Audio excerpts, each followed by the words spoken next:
아멘. 삼천리 반도 금수강산에서 우리가 주를 위하여 일하는 성도님 되기를 원합니다. 오늘 하나님의 말씀 보도록 하겠습니다. 하나님 말씀 사도행전 17장 1절에서 15절 말씀입니다. 사도행전 17장 1절에서 15절 말씀입니다. 제가 가진 성경 신약 217쪽에 있는 말씀입니다. 사도행전 17장 1절에서 15절 말씀 우리 한 절씩 교독하겠습니다. 그들이 암비볼리와 아볼로니아로 다녀가 데살로니가에 이르니 거기 유대인의 회당이 있는지라.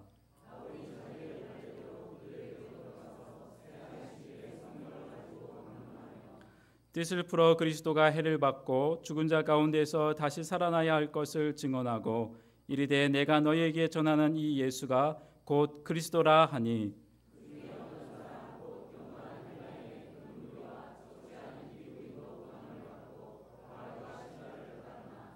그러나 유대인들은 시기하여 저자의 어떤 불량한 사람들을 데리고 때를 지어 성을 소동하게 하여 야손의 집에 침입하여 그들을 백성에게 끌어내려고 찾았으나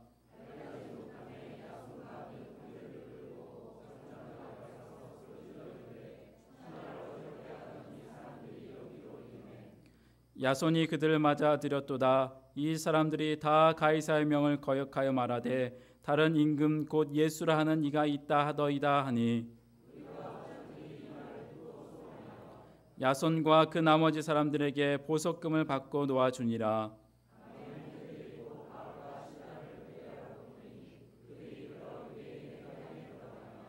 베레아에 있는 사람들은 데살로니가에 있는 사람들보다 더 너그러워서 간절한 마음으로 말씀을 받아 이것이 그러한가 하여 날마다 성경을 상고하므로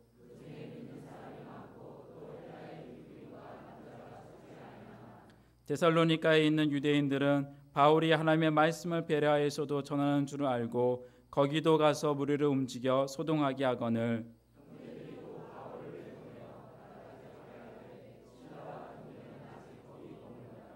함께 봅니다. 바울을 인도하는 사람들이 그를 데리고 아덴까지 이르러 그에게서 실라와 디모데를 자기에게로 속히 오게 하라는 명령을 받고 떠나니라. 아멘. 이 시간 담임 목사님 나오셔서 데살로니가와 베레아란 제목으로 말씀 전하실 때 은혜 많이 받으시기 바랍니다.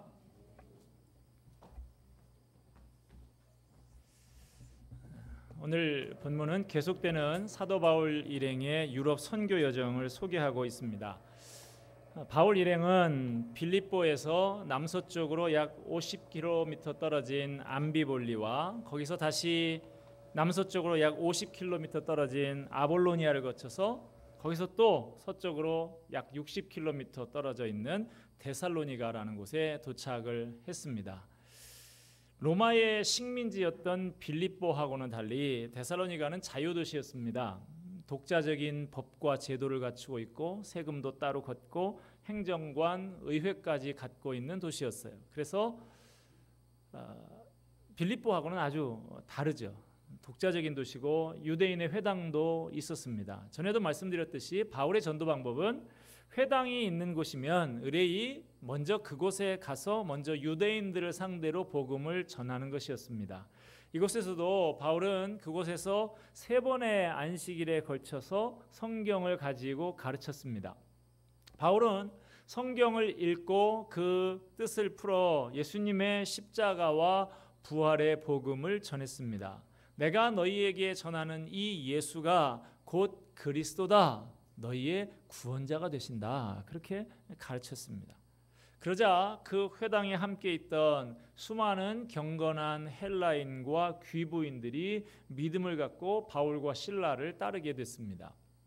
그렇게 예수님 믿는 사람들이 많아지게 되니까 유대인들의 마음에 시기심이 발동을 합니다. 그들은 불량배를 동원해서 떼를 지어서 성 안을 돌아다니며 소동을 일으켰습니다. 급기야 이 폭도들이 사도 바울 일행을 자기 집으로 모셔들여서 머물게 했던 야손이라고 하는 사람의 집까지 쳐들어갔습니다. 그런데 때마침 바울과 실라가 외출하고 없으니까 유대인들이 그 집 주인인 야손과 그 형제들을 대신 잡아 끌고 갑니다. 가서 고발을 해요. 본문 6절 7절의 말씀입니다. 우리 같이 한번 6절과 7절의 말씀 다시 한번 읽도록 합니다. 시작. 발견하지 못하매 야손과 및 형제들을 끌고 읍장들 앞에 가서 소리질러 이르되 천하를 어지럽게 하던 이 사람들이 여기도 이름에 야손이 그를 맞아들였도다. 이 사람들이 다 가이사의 명을 거역하여 말하되 다른 임금 곧 예수라 하는 이가 있다 하더이다 하니. 이 사람들이 지금 고발하는 이 내용을 들어보게 되면 무시무시한 죄목으로 걸고 있습니다. 천하를 어지럽게 한다. 사실은 자기들이 지금 어지럽게 하고 있는데 천하를 어지럽게 한다고 하죠. 가이사 로마 황제의 명을 거역하고 예수라는 다른 이름을 섬긴다고 한다. 엄청난 죄목인 거예요. 다른 임금을 섬긴다라는 말은 로마 황제, 그 당시 세계를 다 통치하고 있는 로마 황제에 대해서 반역한다라는 말이거든요.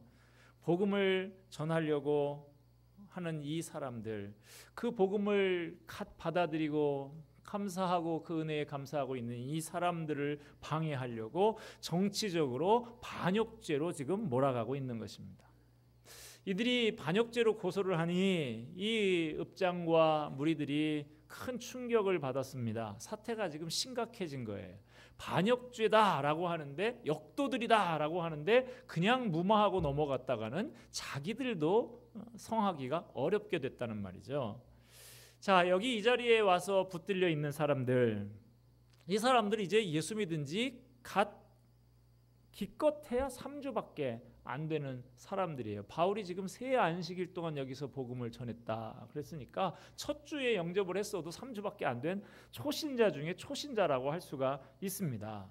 이제 막 복음을 듣고 예수를 영접했는데 이런 혹독한 박해를 받게 되니 이 사람들이 견뎌낼 수 있을까, 그런 생각이 드는 것이 사실입니다. 그러나 그것은 그저 우려에 불과했습니다.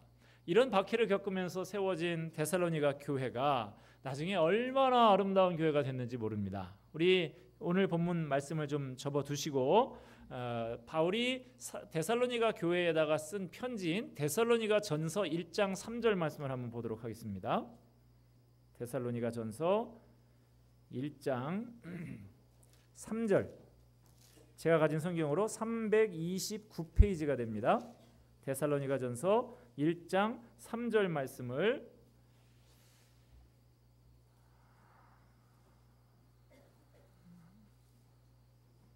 성경을 너무 오래 찾으시는 것은 평소에 성경을 잘 안 보신다, 그런 뜻이 될 수 있는데 329페이지 데살로니가전서 1장 3절 말씀 우리 같이 한번 읽겠습니다. 너희의 믿음의 역사와 사랑의 수고와 우리 주 예수 그리스도에 대한 소망의 인내를 우리 하나님 아버지 앞에서 끊임없이 기억하미니. 네, 유명한 구절이죠. 믿음의 역사, 사랑의 수고, 소망의 인내. 데살로니가 교회는 이제 생긴 지 얼마 안 되는 교회지만 참 좋은 교회로 성장했다 하는 것을 알 수 있습니다. 머리로만 믿는 교회가 아니었어요. 그 믿음에 따르는 역사가 있는 교회였다 그랬습니다. 입술로만 사랑한다고 하는 그런 교회가 아니었습니다. 그 사랑을 증명해내는 수고의 땀이 있는 교회였다라고 하는 것입니다. 막연하게 잘 되겠지요, 그런 소망이 아니었습니다. 확고한 소망이 있기 때문에 어떤 어려움도 잘 참고 견디는 인내가 있는 교회였다라고 하는 것입니다. 여러분, 이렇게 데살로니가 교회는 시작과 동시에 엄청난 모함을 받고 고난을 겪은 교회였지만 그 고난이 그들의 믿음을 깨끗하게 만들고 튼튼하게 만들어 주었습니다. 그래서 이 사도로부터 아름다운 찬사를 들으며 항상 좋은 이미지로 기억되는 교회가 되었어요. 이어지는 데살로니가전서 1장 7절 8절 말씀에 보면 그들의 아름다운 소문이 각처에 퍼져서 모든 믿는 자의 본이 되었다 그럽니다. 여러분, 이 데살로니가 교회를 보면서 저는 우리 교회를 생각하게 됩니다. 여기 뒤에 배경 현수막에도 은혜로 달려온 40년 그랬는데 이제 다음 주일이면 우리 교회 설립 40주년이 됩니다. 우리 교회도 이 데살로니가 교회와 같이 이런 찬사를 받는 교회가 되기를 소원합니다. 믿음의 역사, 사랑의 수고, 소망의 인내가 있는 교회, 이곳에 다녀간 분들에게 좋은 이미지로 기억되는 교회, 아름다운 소문이 쫙 퍼져서 다른 모든 교회들의 모범이 되는 교회가 된다면 얼마나 좋겠습니까? 이런 교회를 만들어 가는 것이 하나님께서 우리에게 주신 사명입니다. 우리 교회가 이런 교회가 되기를 간절히 소원합니다. 자, 데살로니가 교회가 이렇게 좋은 교회였다, 우리 교회도 이런 좋은 교회가 되면 좋겠다라고 막연히 꿈만 꿀 것이 아니라 이 교회가 어떻게 이런 교회가 될 수 있었는가 하는 것을 짚어봐야 한다는 것이죠. 어떻게 해서 데살로니가 교회가 이렇게 좋은 소문난 교회가 될 수 있었습니까? 그 교회의 시작이 어떠했는가 하는 것이 바로 오늘 본문인데, 그 뿌리를 들춰보면 이 교회는 시작부터 야손과 그 형제들이 당한 봉변이 있었고 믿은 지 3주밖에 안 된 성도들의 고난이 있었다라고 하는 사실이죠. 고난을 당할 때는 어렵고 힘들었지만 그 고난을 씨앗 삼고 거름 삼아서 자라난 이 교회가 그렇게 아름답게 꽃 피우고 풍성한 열매를 맺는 교회가 되었다는 사실입니다. 제가 지난 주간에 우연히 잘 아는 교회 그 목사님의 그 교회 홈페이지에 들어가서 목사님의 설교 동영상을 하나 보게 됐는데 제가 깜짝 놀랐어요. 제가 아는 그 목사님의 얼굴이 반쪽이 돼 있는 거예요. 그래서 제가 전화를 걸었어요. 아니 어떻게 되신 거냐, 무슨 병이라도 걸리신 거냐고. 그런데 목사님 말씀이 종합검진을 다 받아봐도 특별히 아픈 데가 없대요. 그런데 왜 얼굴이 그 모양이냐 제가 그랬더니 목사님이 그래요. 좀 과로한 것도 있기는 하지만 그보다는 사실 속이 썩어서 그래요, 그러는 거예요.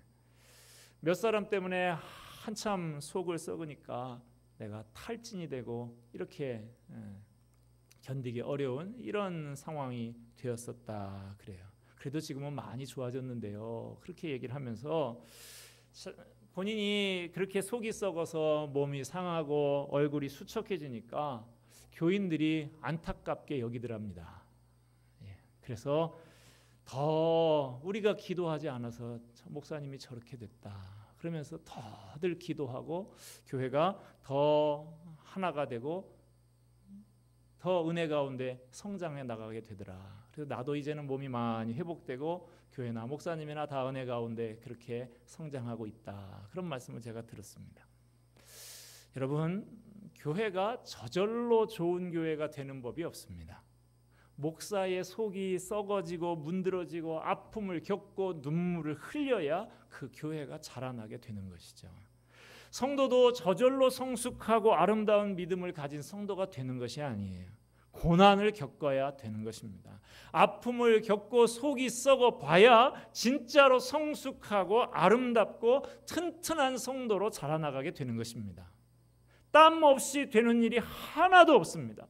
눈물 없이 되는 일이 없습니다. 고통과 쓰라림이 없이 이루어지는 일이 하나도 없어요.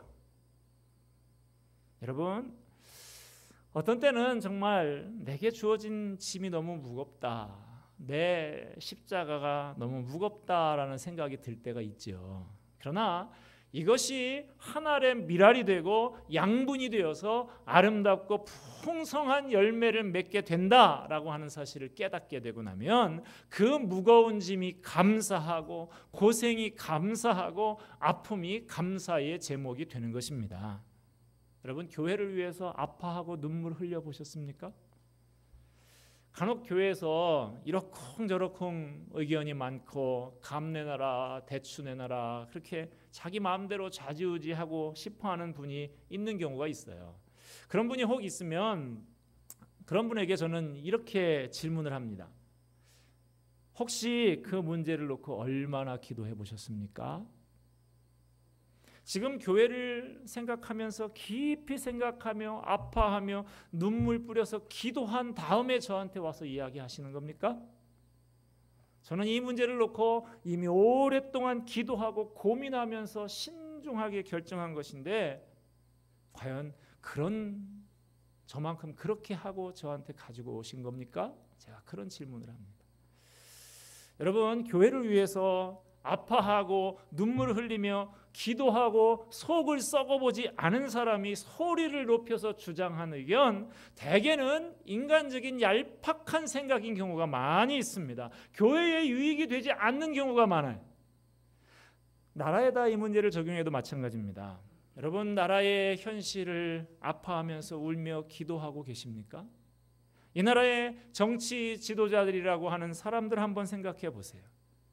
내 이익을 떠나서 정말 나라를 위하고 국민을 위해서 희생할 생각은 없이 그저 정치 공학에만 밟고 얄팍한 정략만 짜내고 있는 그 정치인들 때문에 국민들이 겪는 고통이 얼마나 큽니까? 먼저 나라를 위해서 아파하면서 눈물로 기도하는 사람이 되시기를 바랍니다. 사도 바울이 에베소 교회 장로님들에게 했던 사도행전 20장 31절의 말씀을 기억하시라고 제가 읽어드리도록 하겠습니다. 그러므로 여러분이 읽게요. 내가 3년이나 밤낮 쉬지 않고 눈물로 각 사람을 훈계하던 것을 기억하라. 사도 바울은 복음을 전하고 성도들을 가르치고 교회를 세워 나가는 일 때문에 밤낮 쉬지 않고 눈물을 흘리면서 사역을 했다는 것입니다. 그 잠 못 이루는 밤과 눈물과 고난이 있고 나서야 비로소 교회가 든든히 세워졌다는 사실을 잊지 마시기를 바랍니다. 여러분, 예수를 믿어도요, 정신 똑바로 차리고 제대로 알고 믿어야 됩니다. 저는 여러분들이 다 건강하고 살림이 넉넉해지고 성공하기를 원합니다. 그러나 그것이 목적이 되어서는 안 되는 것이죠. 그것은 주님을 위해서 살고 주님을 더 잘 섬기기 위한 도구에 불과할 뿐입니다. 목적은 주님을 위해서 사는 것이죠. 우리가 건강하고 부유하고 성공하는 것, 그것이 죄는 아닙니다. 그러나 그것이 목적이 된다면 잘못된 것입니다. 미국의 서부 오레곤주에서 제재소를 경영하면서 살던 홀트라는 이름을 가진 부부, 이 사람들이 한국의 전쟁, 6.25 전쟁, 지난 주간에 6.25가 있었는데 6.25 전쟁을 마친 이후에 수많은 전쟁 고아들이 생겨났죠.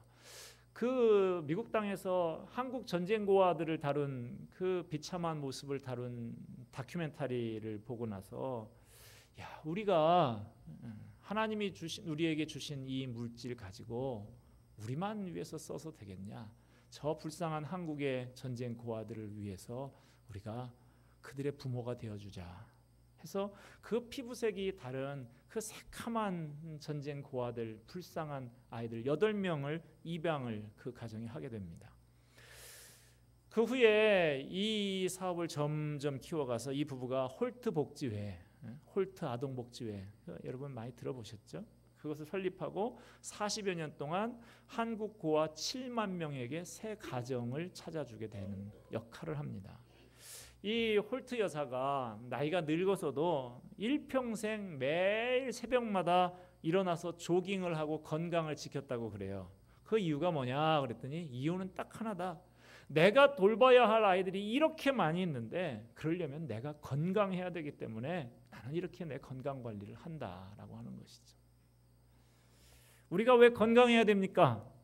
해야 할 일이 많이 있기 때문에 건강해야 됩니다. 왜 내 지경이 넓어지고 영향력이 생겨나야 합니까? 내가 구원할 영혼들이 아직도 많이 있기 때문에 그렇습니다. 내가 감당할 사명이 많이 있기 때문에 그래요. 우리는 주님 앞에 설 때 얼마나 많은 복을 받아 누렸느냐 하는 것으로 평가받지 않고 주님을 위해서 또 다른 영혼들을 위해서 얼마나 희생하고 헌신했느냐, 그것 가지고 평가받게 될 거예요. 우리가 하나님 앞에 섰을 때 내가 세상에서 가진 것과 성공한 것 가지고 평가받지 않습니다.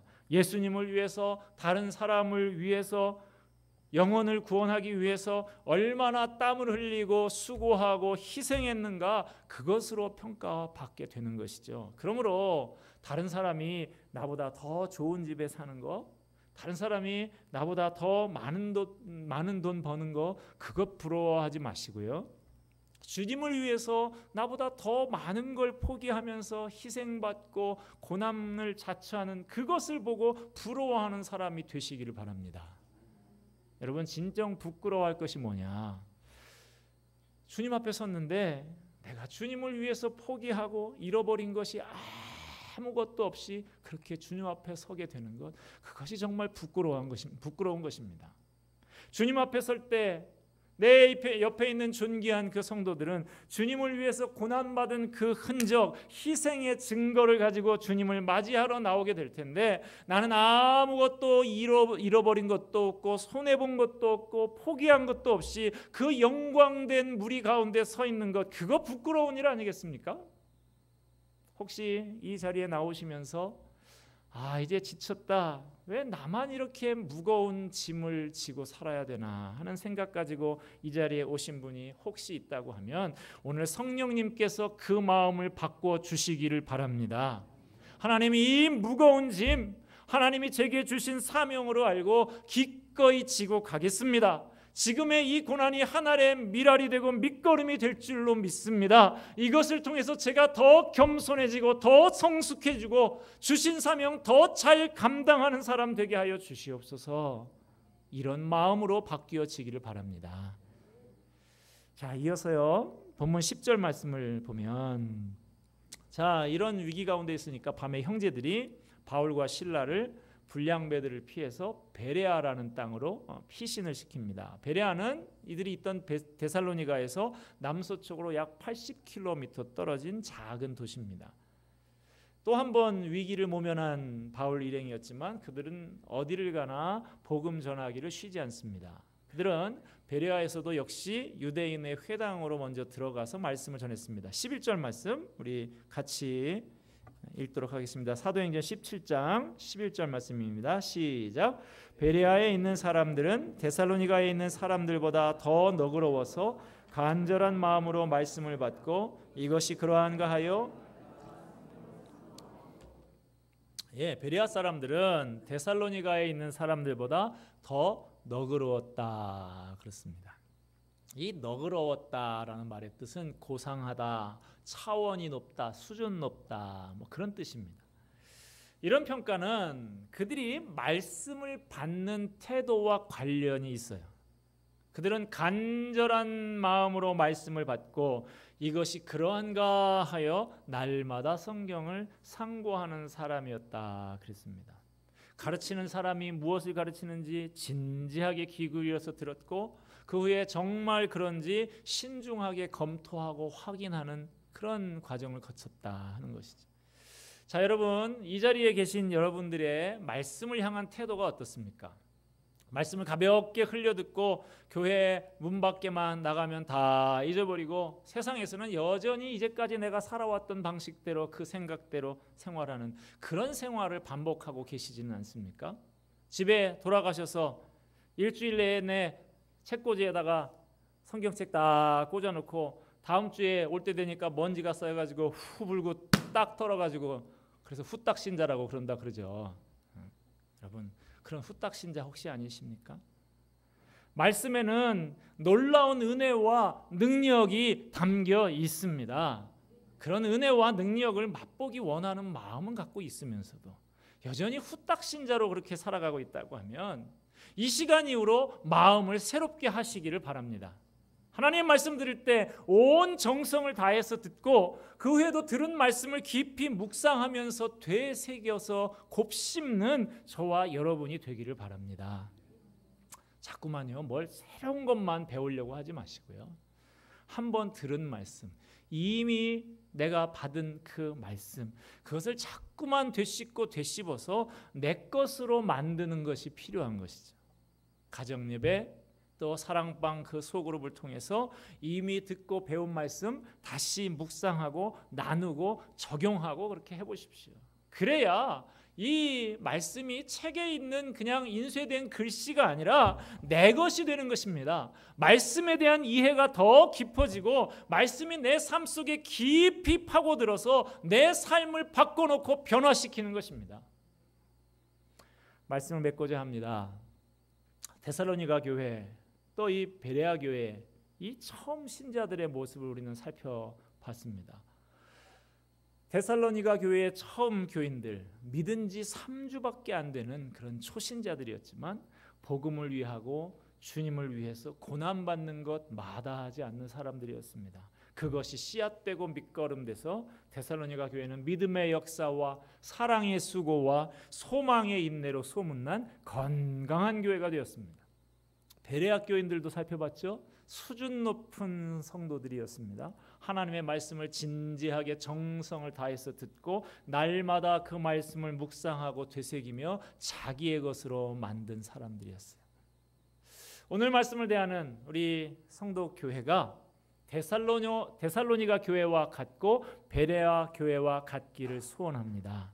말씀의 반석 위에 든든히 서서 험한 세상 믿음으로 이겨내고 승리하는 교회, 믿음의 역사와 사랑의 수고와 소망의 인내로 소문난 건강하고 아름다운 교회가 다 되기를 주님의 이름으로 소원하며 축원드립니다. 기도하겠습니다.